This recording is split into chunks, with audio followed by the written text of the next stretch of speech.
Dear Dr. Love, itago niyo lamang po ako sa pangalang Sheena, buhat sa Taguig. Ako po ay 28 anyos na. Madalas po akong makinig sa inyo kapag natatapos ko po ng maaga ang mga dapat asikasuhin dito po sa bahay. Nakatira pa rin po pala ako sa aking mga magulang at may 2 kapatid. Ako po ang panganay. Dr. Love, sa pakikinig ko po sa inyo, nagkaroon po ako ng impression na yung mga bagay na hindi kayang i-share o i-ask ng advice sa iba, sa magulang o kaibigan, sa inyo po ay pupwede. Kumbaga, ang dating po sa akin ng inyong programa ay safe space. Kaya naman nagdesisyon po ako na ilapit sa inyo ang pinagdaraanan ko po ngayon. Mayroon po akong present boyfriend. Gusto siya ng aking mga magulang. Gusto at mahal ko rin po siya, Dr. Love. Magdadalawang taon na po kami. Kaya nga lamang po, namumroblema ako. Para po kasing nakakaranas ako ng pagkalito nitong mga nakaraang araw. Hindi ko po kinukwestiyon ang pagmamahal ko sa kanya. Siya na po ang ideal man para sa akin. Gustong-gusto ko po kasi kung paano niya rin mahalin ang mga mahal ko sa buhay. Pero Dr. Love, meron po akong best friend.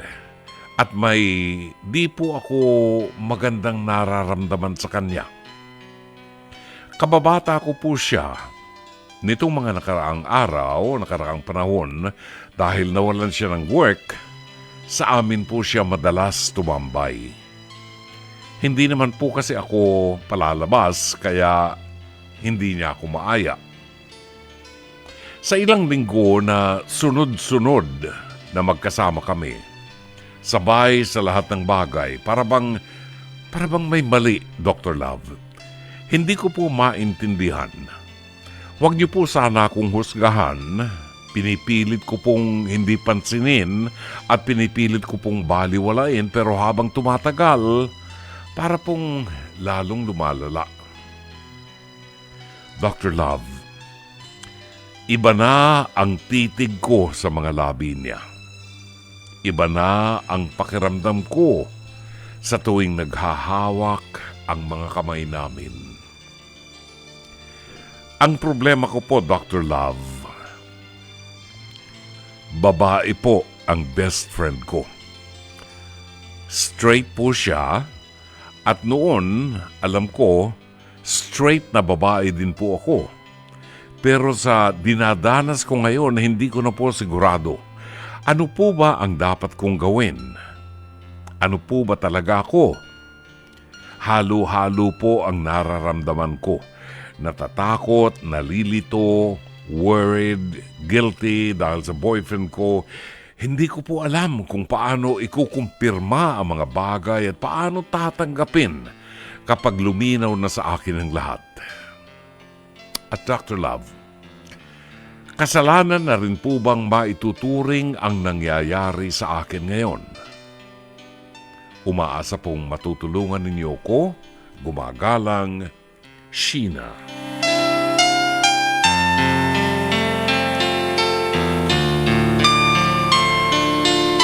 Maraming salamat, Sheena. Ilalagay mo ko sa isang kakaibang sitwasyon. Baka maraming magalit sa akin. Ano bang pakialam ko kung magalit kayo sa akin? Kung ang itinatanong sa akin ay ang aking opinyon, sasabihin ko ang aking opinyon. Maaaring hindi kayo sumang-ayon, edi magdusa kayo. Di ba? Tinatanong yung opinyon ko, di yung opinyon ko sasabihin ko. At ito ang bagay na aking pinaniniwalaan. Una, si Sheena ay 28 anyos at mayroon siyang boyfriend, 2 years na. Sabi ni Sheena, mahal naman niya yung boyfriend niya. Sabi ni Sheena ay mahal daw ng boyfriend niya yung mga mahal niya sa buhay. O di napakagandang pasimula na yan, di ba? Ang problema, itong mga nagdaang panahon na ito, yung kanyang kaibigang babae, doon natutulog siguro sa kanila dahil nawala ng hanap buhay. Bakit? Wala bang bahay ito? At asan ang mga magulang nitong babaeng kaibigan mo? Okay, granting. Granting na maluwag naman ang pamilya mo, okay naman, at malapit naman siya sa inyo, di ba pwede naman siyang dyan matulog sa inyo, di ba? Hanggat hindi naman nagiging pabigat sa mga magulang mo. Ang problema ngayon, unti-unti, naguguluhan ka. Nagugulo ang pag-iisip mo kung ikaw ay tunay na babae o natotomboy. Ano yung natotomboy? Ang natotomboy bisexual. Alam niyang babae siya pero nai-inlove siya sa kapwa niya babae. Di ba? Yan, natotomboy. Yan ang pinagdadaanan ngayon ni Sheena. May boyfriend siya pero iba na ang tingin niya sa mga labi ng kanyang kaibigan. Parang gusto niyang ngat-ngatin yung labi ng kaibigan niya. Ay, nako. Ganyan talaga umiibig, no? Now, sabi niya na nalilito siya at natatakot, worried, dahil feeling guilty siya dahil may boyfriend siya at ito ang nararamdaman niya. Parang pagtataksil ito. Well, in a way, yes. Pagtataksil dun sa kanyang boyfriend. Now, itong mga panahon na ito, Sheena, maraming kabataan ngayon. Ito, pinag-uusapan namin to ng isang psychologist. Na napakaraming kabataan ngayon ang dumadaan sa ganitong sitwasyon. Na naguguluhan sila sa buhay nila. Ano ba ako? Lalaki ba ako o babae? Ako ba'y lalaki na, ako ba'y babae na nakulong sa katawan ng isang lalaki? Kung ano-ano namang, bakit? Kasi nagkalat na po ngayon ang mga ganyang takbo ng kaisipan. Pumunta kayo sa, anong pangalan? Sa Thailand. Yung mga ladyboys sa Thailand, at least yung mga ladyboys sa Thailand, alam nila na boy sila. Sa ibang parte ng mundo, kahit dito sa atin kasi, meron dito mga lalaking may nakalawit na ganun, pareho kung may nakalawit, pero gusto umihi doon sa ihian ng mga babae, sa toilet ng babae, dahil feeling nila girl sila. Feeling lang nila girl sila. Kung paano yun? Kung ako, feeling ko na ako'y pusa. Maniniwala ba kayong pusa ako? Diba? Ganun Hindi po pwedeng ibase yan sa feeling. Kaya kumakalat ngayon yan, problema ng lipunan. Tingnan nyo doon sa Thailand, ang daming ladyboy. At sa kanila, nagiging negosyo na yan. Sa gabi, maniwala kayo. Yung mga foreigners, mga afam. Yan, afam. Yung mga foreigners na nagpupunta doon sa Thailand, kahit sa tabi ng karsada, laplapan ng laplapan, halikan ng halikan, sa kapwa lalaki, sa kanto, o pagkatapos magre-reklamo na wala yung kanilang wallet. Di ba? Nasa ano yan? Nasa newspapers yan. Kasi napakaraming pinagpipilian ngayon, ginugulo natin ang buhay natin. Ginugulo natin ang buhay natin. Kasimple lang po ng buhay natin. Kung ako ang tatanungin nyo, itinatanong kasi sa akin ni Sheena anong aking opinion sa bagay na ito, di sasabihin ko po ang opinion ko. Mahirap naman sabihin ko sa inyo ang opinion ng aking producer, si Jen Jen. Di siya na lang magprograma dito, di ba? So yung aking opinion ang sasabihin ko. Sa isang pakikipagrelasyon, Sheena, mahalaga ang pagiging tapat. O kahit na nga, isama na natin yan sa relasyon ng isang bakla at saka ng isang lalaki, relasyon ng tomboy sa isang babae, kailangan yan yung pagiging tapat, loyalty, faithfulness. Kailangan tapat. Kapag nawala yan, mawawasak ang isang magandang relasyon. Now, dapat mong tanungin, ano ba ang mga pangarap mo, Sheena? Dito tayo magkakatalo. Ano ba ang pangarap mo? Ikaw ay igagalang ko kung ano man ang desisyon mo.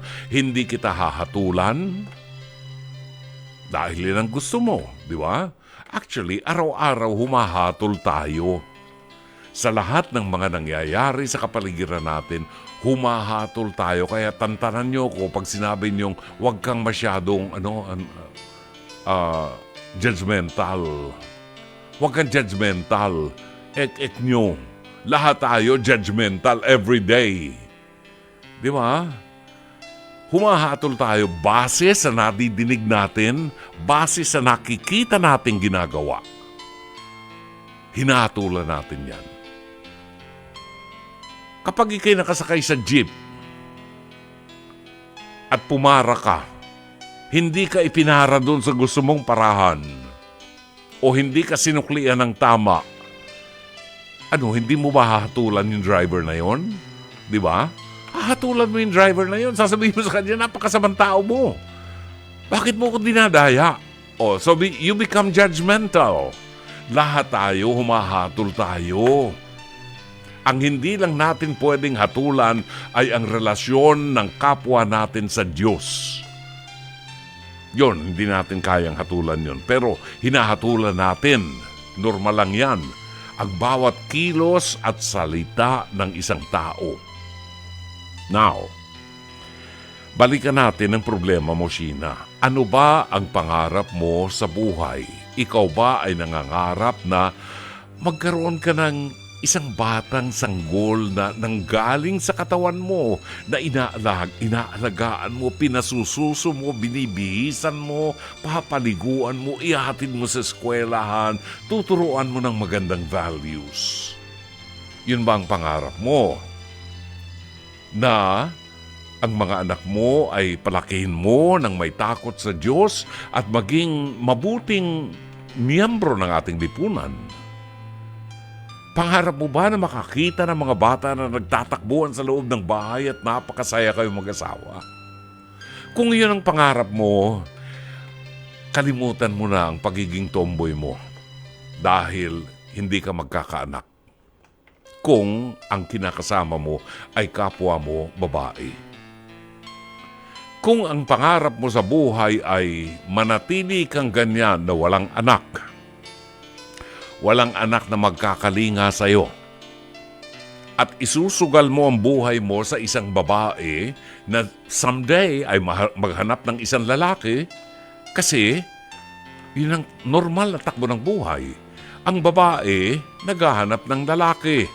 Ang lalaki hinahanap ang babae sapagkat yan ang sadyang ginawa ng Diyos. They complement each other for the purpose of copulation. Magtalik. At sa pagtatalik ay magkaroon ng pamilya. Yan ang plano ng Diyos. Kaya may babae, may lalaki. Now, may mga lalaking tinatawag dating single blessedness, may babaeng single blessedness na hindi pinagagalaw ang katawan. They offer it to God. Yun, blessedness. May mga babaeng ang pangarap ay magsolo lang sila. Magpaaral ang mga pamangkin. Pero higit na nakararaming mga babae ang nangangarap na makipagtalik sa asawa. Kasi pogi yung asawa, kamukha ni June Banaag. Di ba? Sana all. If you only knew. Di ba? Kung ang asawa mo kamukha ni Rome, kamukha ni Direk Sheik, kamukha ni Richard Gomez, hindi ba papangarapin mo na paggabi magtali kayo nitong asawa mo at magkaroon kayo ng pamilya? So, it all boils down to one thing. Ano ang pangarap mo? Pangarap mo bang magkaroon ng pamilya? Kung pangarap mo ay magkaroon ng pamilya, you better make up your mind, Sheena. Kasi magkakaroon ka lamang ng pamilya kung may asawa kang lalaki na magbibigay sa iyo ng punlay, natatanim sa iyong itlog. At yung itlog na yan na pinasok ng punlay ay tatanim sa iyong ovaryo at doon mabubuo at lalaki ang tiyan mo. At 7 na buwan after, lalabas ang isang biyaya ng Diyos. Bunga ng pag-ibig, bunga ng pagtatalik. And that's the process. Hindi po pwedeng maikaila yan at hindi mo makukuha yan kung pareho kayong may itlog. Kahit kaming mga lalaki, kahit puro punlay ang isaksak ilagay mo sa tenga ng isang lalaki ang punlay, hindi magbubuntis ang lalaki. Biska paanong gawin mo? Ang kailangan ng punlay ay itlog para matanim sa ovaryo. See? So, ano ang priority mo? Ang priority mo ba ay magkaroon ka ng pamilya? Kung iyon ang priority mo, tibayan mo ang loob mo, lumayo ka sa tukso, paalisin mo yung kaibigan mong yan sa bahay niyo dahil baka naliligo yan o magkatabi kayo natutulog, makita mo maputi ang hita, matutukso ka dyan. Now, higit sa lahat, kailangan may takot ka sa Diyos. Kung ang Diyos ay mahalaga sa buhay mo, lahat ay iinog sa Diyos. Kung walang halaga ang Diyos sa buhay mo, bahala ka na sa buhay mo. Di ba? At ako'y naniniwala na ikaw ay may takot sa Diyos at naniniwala pa rin na ang buhay mo ay gagabayan ng Diyos. Sapagkat itinatanong mo sa akin, kasalanan na rin po bang maituturing ang nangyayari sa akin ngayon? Ang sagot, Sheena, hindi kasalanan ang nangyayari sa iyo ngayon sapagkat naguguluhan ka. Ang kasalanan ay kung magsisimula kang makipagtalik, mahiga sa iisang kama at magturingan kayong mag-asawa na pareho kayong babae. Diyan magsisimula ang kasalanan kapag kayo'y nagtalik ng kapwa mo babae sapagkat yan ay lumalabag sa batas ng Diyos at sa mga pangarap ng Diyos na ang babae ay para sa lalaki at ang lalaki ay para sa babae. And that's the principle of life. Sana'y natulungan ka ng palatuntunan ito. As always, Dr. Love.